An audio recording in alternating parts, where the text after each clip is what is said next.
John. Yeah. So That was good to see. we're gonna do, front burner first, and then we're gonna talk about traffic. I'm gonna transition him in, Yeah. and he'll go over a few things with y'all.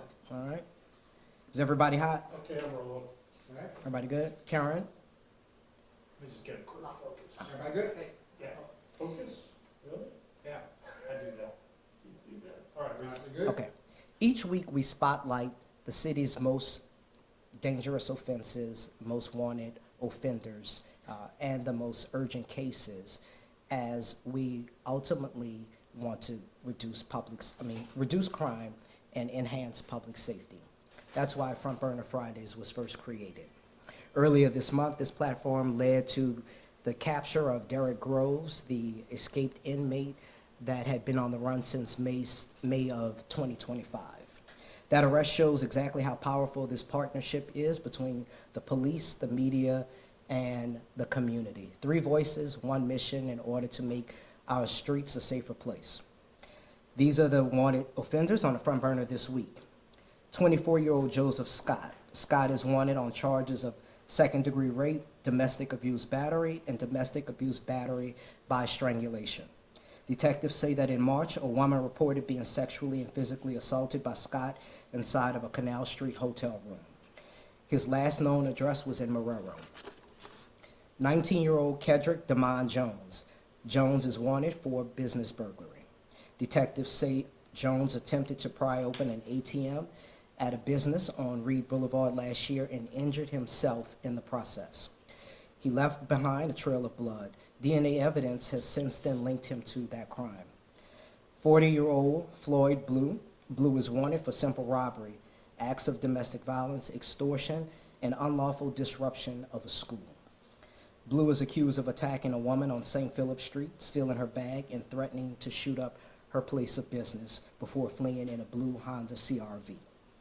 If you have any information or know the whereabouts of these individuals, please contact Crime Stoppers at 504-822-1111. As we continue addressing violent crime, we're also doubling down on traffic safety. Speeding and reckless driving have led to far too many crashes and fatalities on our city streets. We've heard the community's concerns, and we're responding with swift action. Our traffic division has increased enforcement citywide, particularly in high crash corridors, and we're using data to make our roadways a safer place. Here with me today about our stepped up effort is Captain Anthony Michaud. Captain Michaud heads the traffic and the special events section. Captain Michaud. Good afternoon. At the direction of the superintendent and the executive team, it's important to note that she is receiving numerous complaints from the citizens in which she feels like the need is to be addressed. Through the commanders in the districts, through the community events and engagement of each district, we put together a unit that is kind of taking a way of itself. With these officers in this particular enforcement unit that we have, they have accumulated over the last 10 days 1,600 citations, as well as assisted with multiple arrests, that being misdemeanor and traffic offenses.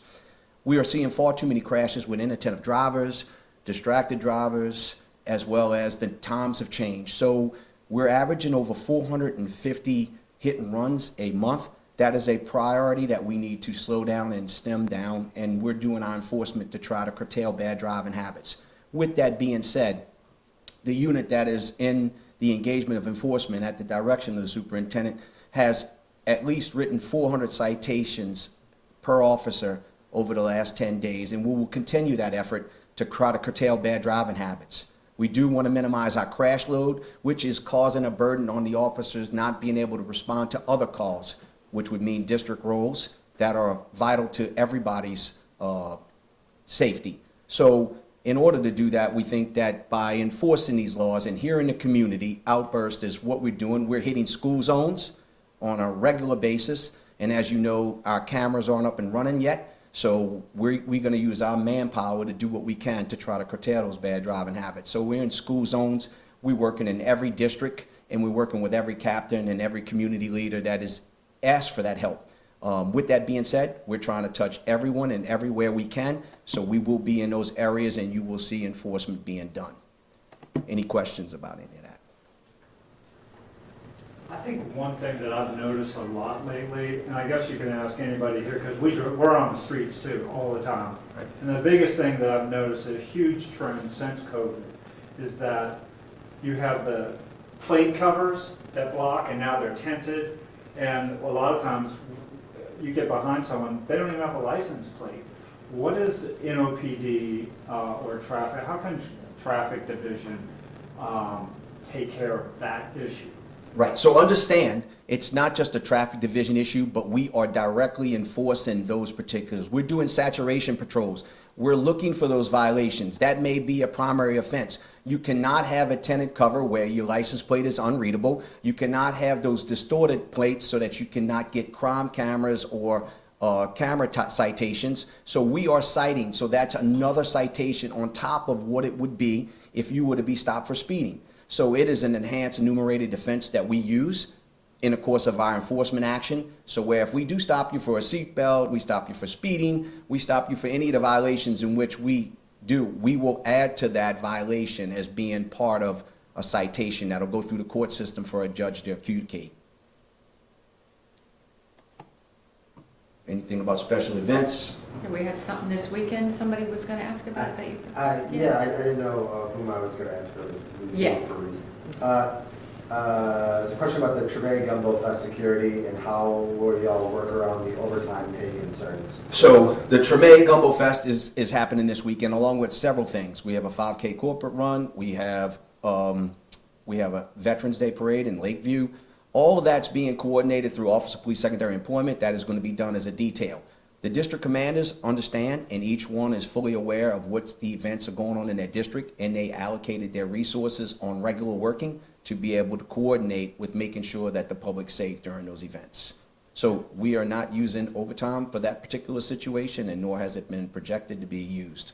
Because when you say detail, that's usually, you have a client that is paying those officers. Right, so we expect the person that is putting on, the vendor, to make sure that they give us an allotment of officers that they may need in order to fulfill public safety. It is their responsibility to make sure that coverage is there on top of what we give them on the city as far as what we do within each district of where those events may take place. Do you have any questions for us?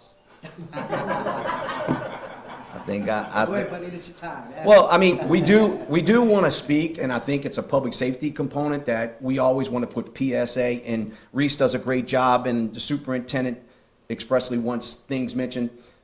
Look, vehicles are just as much as a weapon for the citizens and the public safety as a gun is, right? If you are negligent, if you are operating in an unconditional way with not being 100% committed to what's in front of you, we see an increase of accidents, crashes that have caused individuals to be charged accordingly. If we find that, you will be subsequently charged for negligent injury, negligent homicide, or whatever the case may be that presents to your case. So we ask the public to realize that they're operating a machine that could cause great bodily harm or hurt someone. And with the amount of pedestrians we've seen directly in front without stopping, yielding, or hitting the brakes in some situations, we want to make sure that they're paying close attention to what their surroundings are. The fact that time has changed, we see a problem there as well. People going home at dark, not used to that. So we've seen that adjustment to times. Please pay close attention when you're driving home in traffic. Rear-end collisions are on the rise, and that's because I think we have a lot of inattentive, distracted type operators. So please pay attention, and hit and runs are far too many, as we can see in this city, and that just causes more investigation that takes away manpower from going out there and trying to stop the violators. So please help us with that and pay attention when you get behind the wheel of a vehicle, and then we'll see less crashes, and hopefully we can do a better job citywide. Do you know offhand if New Orleans has a higher rate of crash fatalities compared to homicides? I don't have that statistical data. I do know that we're 15% down in fatality-related crashes in 2025, and that is a direct reflection of the administration and the superintendent's direction to go out and enforce more. We're seeing our detectives in fatality unit doing the investigations going out there and making significant cases and arrest on those particular violations. And so I think it's important that this administration is behind the problems that this community has faced. So we're consistently going out there doing what it takes. And if, you happen to be involved in this, we will charge you appropriately if that is required. All right, everybody good? All right, Thank you. thank you.